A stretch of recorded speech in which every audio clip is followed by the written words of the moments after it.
Agreement should not ever be the ultimate goal. The most important thing is alignment. Welcome back to the Mike Method. I'm your host, Mike Desjardins. Today, I'm joined by Céline Williams, a business strategist, executive coach, and leadership development expert who has spent more than 15 years helping fast growth organizations, entrepreneurs, and Fortune 500 companies help build healthier cultures, improve communication, strengthen emotional intelligence, and accelerate performance. In this conversation, Céline and I explore why leadership starts with self-awareness, why empathy begins with curiosity about ourselves, and why listening for understanding is so different from listening for agreement. We also get into the relationship between people and systems, the false choice between kindness and accountability, and why leaders have to acknowledge power dynamics before they can create true psychological safety. It brings a grounded, practical, and deeply human perspective to what it means to lead in today's workplace. And in this conversation, she's full of simple ideas that are obvious once you hear them, but easy to miss when you're inside the system. Let's dive in. Céline, I really appreciate you making time to be on the podcast today. Absolutely. It's my pleasure. I'm excited to get to chat with you. So you love relationships and systems and their interplay in organizations and connected to that critical thinking. But I also know that you love self-awareness. And I do. So I'd love to start there. Why should leaders, before they try to fix anything else in their organization, turn inwards? I think humans should turn inwards. It's not only a leadership thing, is what I'm going to start by saying, because every human is leading in some way, shape, or form, right? And so to think that this is only something that someone with the title of leader should be doing or could be doing or what it has the opportunity to be doing, I think is misrepresentative of the reality, which is that everyone is leading in some way, right? A mother is at home leading a family. You know, a veterinary technician is in a clinic leading people to diagnoses or into a scary place where something good or bad may happen to an animal. It doesn't make a difference whatever person you're looking at. Giving you the two weirdest examples together, but such is life sometimes. Great. We are all leading in some way. So I think that humans ideally should be working on and have self-awareness, because beyond just the quote that is like, you know, is the self-examined life, I'm getting this wrong, but it's like a self-examined life is not worth living. And there are people that, Socrates maybe? Yeah, it's actually a quote from Plato. There we go. Plato. Actually a quote from Socrates that Plato quoted Socrates in a play. An unexamined life is not worth living. Thank you. Unexamined. That was the word I couldn't get. Yeah. So I am one of the people that I believe that to be true, because I think when you examine your life, and this is not to say get stuck in the past, but you understand yourself. And to me, that's really the point of the examined life. Is to have self-awareness. Because if I understand my reactions, if I understand why I show up in the world I do, then I can make choices about how I show up in the world. I can make choices about what I want to affect me. I can make choices. There's empowerment built into self-awareness. And I think that we should all want to feel empowered in whatever way we can. There are realities of the systems around us. There are the realities of privilege. They exist. I am not saying this solves everything. It doesn't by any means. However, when we have awareness of ourselves, then we can find a place in the systems that exist outside of ourselves. We can understand what matters to us, what drives us, what brings us joy, why we are doing what we are doing. And it becomes much easier to have acceptance of that and to recognize that if I can accept this, whatever it is, whether it's I make a choice to change it or I accept the way it is, there's lots of possibilities, then I don't have to suffer inside of it. It can still suck. Pain is going to exist. These things are real. It is unavoidable as a human. Show me a single human on this planet who is walking through this life with no pain ever at all. It's all flawless. It does not happen. But we don't have to suffer alongside of it. What's interesting about, and what I really like about that, the way you describe that, is it makes me think about the differential between having experiences, which is to say, we can't get wiser from having experiences. We can only get wiser from reflecting on the experiences that we've had. And if we don't take the time to do that self-examination, as you're describing, and think about whether we like how we showed up or we didn't, examining why did I show up that way? What was my intention? What was my motivation? Was that a bad habit? Was I just having a tough day? right? I love that, one of the things that Brene Brown says, she's like, sometimes 40% is your 100%. Like, Absolutely. everybody wakes up every day trying to do their very best. And sometimes your very best is 40%.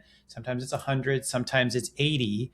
And it's unrealistic to start the day thinking that every day is going to be 100%. It's just not how we are as human beings. So this self-examination is really to take the time to reflect on it. And we can't gain the wisdom unless we're willing to spend that time. Absolutely. And I'm going to caveat what you said a little bit, though. Yeah, please. I think that we can be 100% every day, but it's 100% of that day. It's not 100% of who we are in the totality of the world. And I think that is where, and I'm not disagreeing, but I think that's it. That's where people get really stuck on this idea, is that, whether it's perfectionism or whatever version, where I have to be this way every day. Right. I had a conversation with a leader this morning.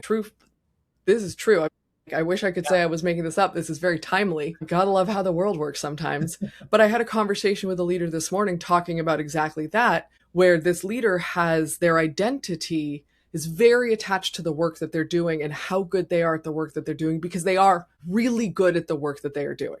And they're in a moment in time where there are some challenges that have nothing to do with the work that they are doing. And they're finding themselves demotivated and pushed and pulled and feeling beat up and all these kinds of things that happen. And the conversation we had was, if we separate your identity from the work that you're doing in this moment, I'm not saying it has to be forever. If you do that, and then each day you just show up at 100% of your capacity for that day, not 100% of your capacity as the incredible leader, all of the great work that you've done. Yeah.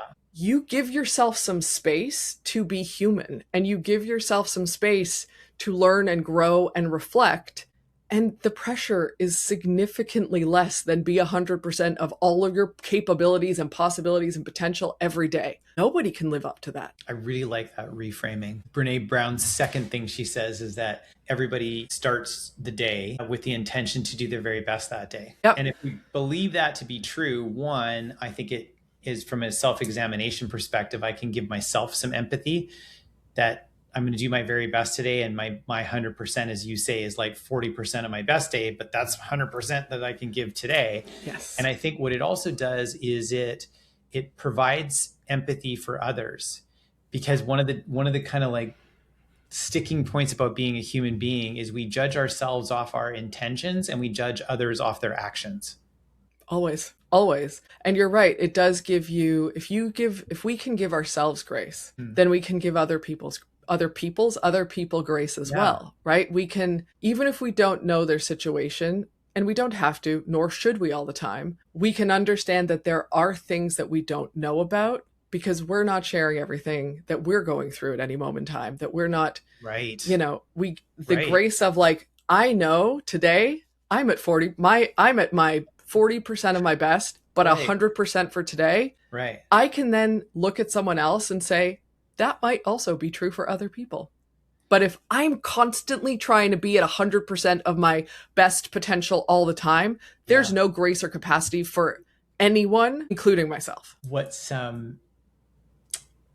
you're inspiring me to think about as you say that is, when people ask me, I'd like to become more empathetic. How can I become more empathetic? My first response is, tell me about your own self-reflection, self-awareness, self-examination. And they're like, well, no, that's not where I want to focus. I want to focus on my empathy for others. I'm like, well, the reality is that it's the same area of the brain. So, but you have to figure out the self part first, because if you can't understand your own emotions, mindsets, feelings, if you don't have clarity with that, then it's going to be very hard for you to try to empathize with another person. Absolutely, because one of the key components of empathy is curiosity. And if we're not curious about ourselves, we are never going to be curious about other people. We have to start with being curious about ourselves. Otherwise, it's very performative, right?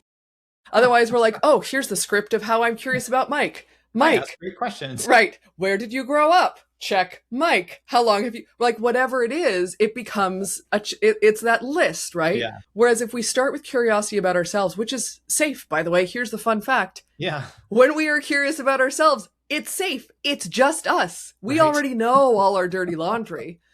But we often don't look at it. If we can start to be curious about ourselves, then we realize we can be curious about other people. And that's a key part of empathy. Empathy is not just I hate the idea of let me feel what other people are feeling. It's about understanding what other people are feeling. But how do you understand anything if you don't start with some curiosity? Yeah, I agree. I mean, I think innately curiosity is one of those skills that gets slowly beaten out of us in school. Because if you look at like young kids, they're constantly asking why, and it's like, then at some point that gets pulled out of them. And as adults, we can lose that curiosity. And if we decide to gain it back, as I hear you saying, being curious about ourselves first is a great place to start. And when we've kind of got a very clear idea about our own thought process, then we can start getting curious about others in a meaningful way, not as you say in like a prescribed or scripted type, where, how was your day today? Like it, really actually trying to understand. And I think part of curiosity that trips people up too is that when they're listening, sometimes they think they have to listen for agreement. Like, yes, I'm hearing you, but I disagree with you. And so then they start thinking about their counter argument. And really the first step is listening for understanding. Like, can I repeat back approximately what the other person said? Not because I agree with it, but just so that they feel heard. Like they feel like I actually understand what they're saying. Then I can think about what my thought process is and I could share it with them and then ask if they'd be willing to do the same, to just meet me at the level of understanding. Because a lot of times, particularly in business, I know and actually in relationships too, right? Arguments can feel polarized. Mm-hmm. And when they feel polarized, it's either my way or it's your way, then you lose the opportunity that there may be a third or fourth option. And those third or fourth options tend to occur when two people have met each other in a place of understanding. And once they have, then it becomes less binary about one person's way or the other. And there can be alternatives, things we hadn't even considered before that we could bring forward that we both may actually agree on is better than where we started from. Absolutely. And I would build on that and say agreement should not ever be the ultimate goal, regardless. I talk about this with leaders and teams all the time, which is if it happens, great, bonus, we agreed, kudos to us. But the most important thing is alignment. And alignment does not always come with agreement. We don't have to agree that this is the right way that we would all come up with, but we're aligned that we're heading in this direction. Right. And the same is true of any kind of relationship when we're listening to understand. If we're looking for agreement, we're looking for something that can be very false and very nebulous. Whereas if alignment is about understanding, it is about I'm going to say understand again, it's very repetitive, but do we understand the other perspective? Do we understand the other person's thought process? Do we understand how they got there? That's what actually leads to alignment. It doesn't always lead to agreement. And the challenge that I see in the world in general, whether it's on teams, whether it's in business partners, whether it's in personal relationships, whatever it is that people are having conversations and they aren't listening for understanding because they are listening to find agreement ultimately. Right. And if that's the goal, you're listening for something entirely different. And it does, to your point, become polarizing. Whereas if we're like, how can we find alignment inside of this? Then listening to understand is much easier than if we're listening to try and find agreement. I love that differentiation that you've put between the difference of listening for understanding versus agreement, because we want leaders to be in ideological conflict. We don't want them to be in interpersonal conflict that just gets in the way. But if we want them to be in ideological conflict, then agreement, as you say, you're not always going to agree, and you're not always going to be using consensus decision making.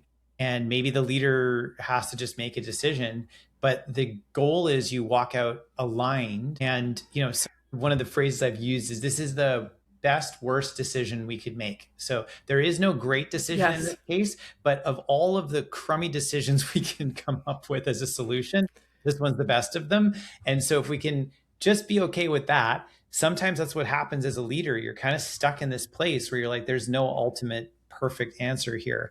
And I think that what I love about the approach that you're describing is it's a different level of listening. You're just listening for understanding, and you're not trying to formulate an argument, right, in response, right, or to react to what someone else has said. Well, if you listen to understand, then you get to talk, Mike, and you get to share your perspective. And I'm going to, and I think what you said is really important, by the way, reflect it back to you in some way, shape, or form. So whether it's like, I want to make sure I heard you, or what I heard is, or I want to make sure I understood or heard you correctly, but here's what I heard. And I, in some way, shape, or form, reflect that back to you, hopefully. You get to do that in a way that is about you sharing your perspective. And then in turn, I can do the same. I can say, that's really interesting. Let me share my perspective. Not let me argue against, let me defend, let me try and step into. By the way, it does take practice to not default into that because it is so built into how so many of us communicate. But with practice, it then becomes truly like, let's share different perspectives just to share them and understand them. And then if we want to figure out a way to move, then we do something else with it. Not you share, I argue, you defend, I defend, you retort. If it's just, hey, share your perspective. I want to understand it. I'm going to share mine. You're going to understand that. And then we get to decide what to do with it. It's a very different setup without the initial, hustle and run for agreement, which is what I think this is totally my perspective. People can disagree with me. I completely respect that. My perspective is that is so built into so many conversations as the unspoken purpose, right? Yeah, we got to agree. I got to make that person agree with me. That's the point. If you've actually seen my point of view, you're going to agree with me. That's not how it works. No. It's not how it works. Yeah. So to have that as the starting point, if you understand me, you're going to agree with me, is a fallacy. I mean, if that was true, politics wouldn't really be a thing, right? But we are all under the illusion that my perspective and my argument is the most convincing thing. So obviously, if you've actually heard me, you're going to agree with me. It doesn't work that way. So if we remove agreement and it's just about understanding, it changes the dimensions of the conversation. If you're listening to this right now and you're kind of like, okay, I want to give this a shot, but how do I practically do it? So I learned this methodology years ago, and it's at first, bear with me. You might find this a bit of a struggle when you try this the first time, but the methodology works like this. So you're in an argument with somebody, say it's your spouse or your partner or somebody at work, and you say to them, I really want to understand you. Can you explain to me your perspective? Then they talk for as long as they want. Then and I would suggest taking notes because some people might go on for a bit, or stopping them and saying, can I just feed back to you what I've heard so far so I make sure I've heard you? And then you just paraphrase approximately what they've said. So I like to take notes because that way I can let the person talk. When they said, yes, that's what I've said, then you say, is there anything else? And then you let them talk for a while. And then you paraphrase that back. And then when they're done that, you say, is there anything else that you want to add? And then when they say, no, that's it, then you say, okay, you paraphrase everything they've said. Say, do you mind if I share my perspective? And they say yes. And then you want them to do the same thing back. So you say everything you need to be said. They paraphrase it back to you. Then they ask you one simple question. Is there anything else? And then you say, yeah, there's more. And then you explain the more. And they paraphrase that back. And they say again, is there anything else? And then you say, no, that's it. That's everything. So that will diffuse most arguments, just that process. But what it does is it teaches, there's only two questions, right? Can I share my perspective with you is the first thing, right? Then the question is, you repeat back what they've said. There's only one other question, which is there anything else? That's it. That's the whole system. But that simplicity actually works to make two people feel deeply understood and heard. So if you're listening to this and you want to get better at the technique that Céline and I are talking about, I would try that out. Try it out with somebody that's safe and maybe something that isn't like a huge pressure, like a big blow up argument sort of thing. Go with something that's kind of on the lighter side to practice this. And the first time it might feel excruciating sitting there as your brain might be disagreeing or thinking that person's got their fact patterns wrong or whatever. But your job is just simply to listen for understanding. That's the best way to get better at this. I could not agree more. And I think it's a technique that is well worn because it works, right? So let's not underestimate that it is out there because it works. The simple things work. by the way. I say often in the work that I do that I am in the business that this is so terrible. I'm going to say this publicly because I say it to people all the time. I am in the business of people paying me to say obvious things. Because truly, the work that I do, once I say it, people always go, of course. So I'm like, right, you're paying me to say the obvious thing.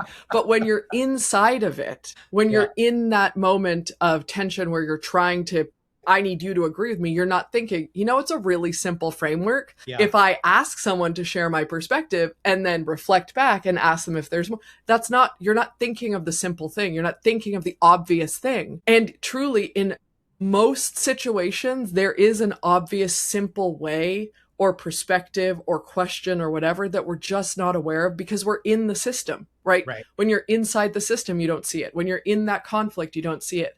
When you're in the discussion, you don't see it. But the simple things work. That's why these models, even though they're simple, the practice helps in advance. 100%. And then that way, when you get into the situation and you feel triggered or you're in an argument, you can think, okay, just 2 questions. I'm going to start with one. I just need to get agreement from the other person. They want to play the game. Like, hey, will you try this with me so that we both feel understood? And as long as that other person is like, sure, I'll do that, right? Because they get 50% of this, right? They get to be heard as well. Having that ready to go and having it practiced before. And hey, the first time you try this, it might feel awkward. I don't remember the first time I learned how to drive a standard car, I stalled it on the hill and rolled backwards. And, it's the same thing, right? Like it takes practice. And obviously if you're trying to learn how to drive standard, maybe don't start with a hill, right? Like start on flat ground. So that's why I say go with a low load disagreement or conversation where you can hear the other person, but not have a lot of emotional energy that may cloud your ability to stick with trying out this, and just do it as an experiment. And the more you experiment with it, the better you get. And then one day it'll feel less mechanical and you'll just do it and it'll just feel fluid and easy, just the same way I can drive a standard car now. And it doesn't look like I need to go back to a young driver's course. First of all, great analogy. I love that. And yes, like the practice matters. And don't practice. To your point, I'm just going to reemphasize this. Do not practice anything, any skills, anything with conflict, with things where there's serious conflict. Don't do that. Yeah. Everyone is going to be in a heightened emotional state in that moment, and nobody is going to be at their best. We have to practice any tools in situations where that is not there. The stakes are not that high. The stakes have to be low. So minor conflict, like where we're going to go for dinner. Sure. If that's where you're going to practice a tool, fine. But like, I'll tell you the easiest one that I've learned is that go to somebody and ask them, would you mind, how was your day? Tell me about your day. And then do the technique off of this. It is the lowest load, easiest way to practice this because everybody can describe their day. There's literally zero conflict between two people that are telling each other about their days, right?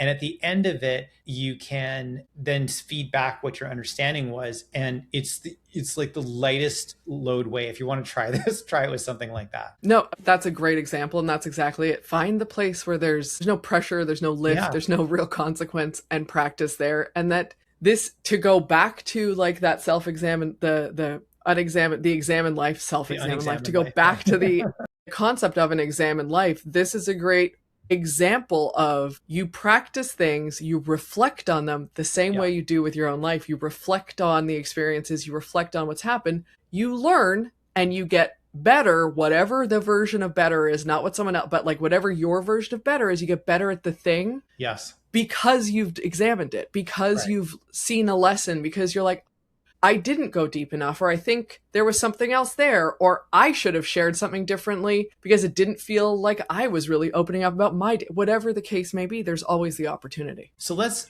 move to talking about, because we're sort of in the space of relationships now, since we're in the space of deep listening, right? Both the relationship with ourselves, but the relationship we have with others, and our ability to gain better understanding through the tools and techniques that we've just spoken about. Let's talk about work. Let's talk about where relationships and systems fit. I'd love to hear your hot take on that. Well, my hot take is not that hot a take because it's like, I'm going to fully own it because we operate in systems constantly. Right. Like the reason that I always start with the relationship with ourself is because that is one of the relationships that exist in the system. on top of that, there are a multitude of other relationships that exist in any system, right? So you and I have a relationship that exists inside of the system of the podcast.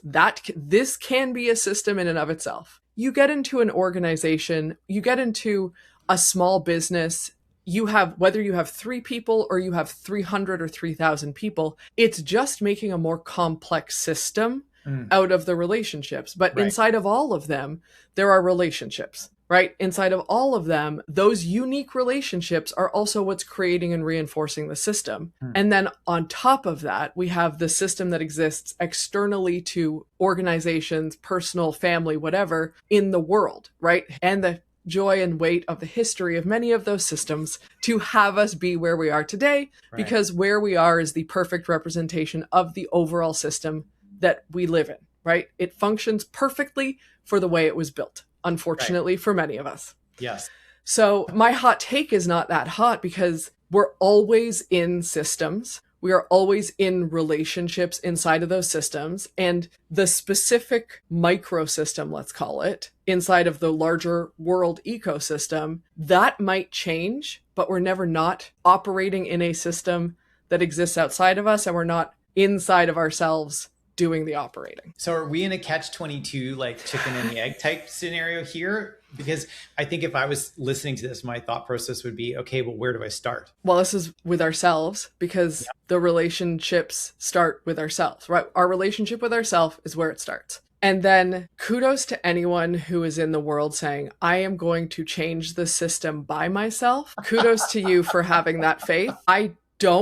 I hope that works. I hope, please, for someone listening or watching, please do it. Please prove me wrong. I want to be proven wrong. I want that noted right now. Please prove me wrong. There is a hint of sarcasm in your voice, of course, because we both know that the next step, then obviously it sounds like, is relationships, right? Before you even think about systems, you've got to build relationships. Yep. You have to build the relationships, and you have to be aware of the relationships, and you have to be, and I'm going to pull back for a second. Here's the maybe irony inside of this, is that when things are going well, we're not thinking about this at all. Right. We're just, we're in relationship and it's great and everything is flawless. And like, look at all these humans around me that I like and they like me and life is great. We're not thinking about the relationship because we're just like, we are loved in the world as a human. And then there is tension or conflict or change or crisis or whatever. And suddenly the relationships and the tension inside of them, or the conflict inside of them, or the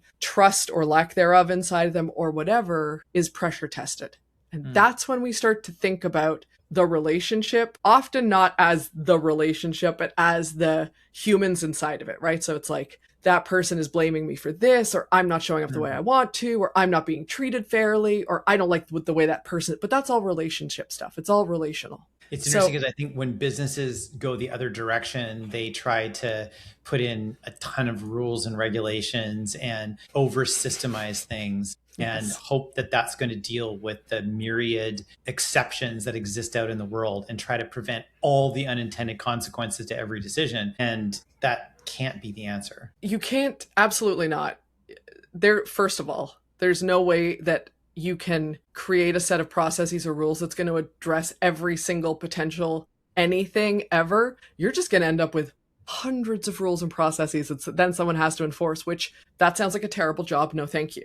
Right? Who wants that? So that's not the solution, but it takes time to do relational work. It takes time to build out relationships, to examine the relationships, to, whether it's in conflict or not, to find alignment and clarity and direction, whatever it's going to be inside of those relationships. And the time piece is the piece that organizations often, businesses often don't want to sacrifice, because it's like, well, if we create the process, we don't have to worry about that. We're not wasting the time on the people stuff. Yeah. And if we make enough money, if we do enough of whatever, then we don't have to worry about the people stuff because we have this outside thing that's somehow going to improve it. And unfortunately for those businesses, the people stuff is still there because the people are doing the work.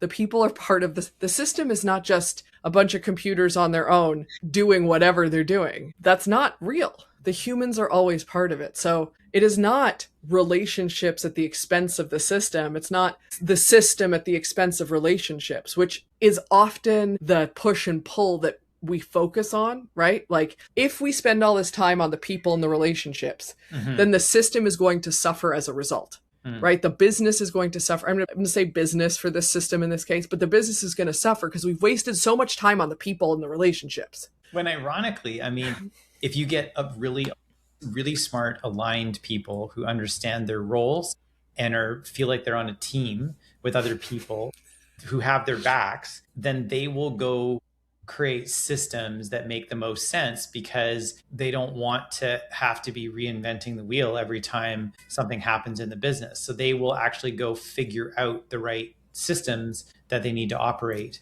within. Absolutely. Absolutely. There's a balance to be found in the best for the humans and the relationship is also the best for the system, right? It's not exclusive of each other, and you can't focus on one versus the other. I often see this dichotomy where it's like, okay, we are either going to be kind and caring with our people or we're going to hold them accountable. Why have we created this false dichotomy? Because what that's basically, it's basically saying it's the business and the system or the people. Either we are accountable to whatever this is for the business and system, or we care about people. Nonsense.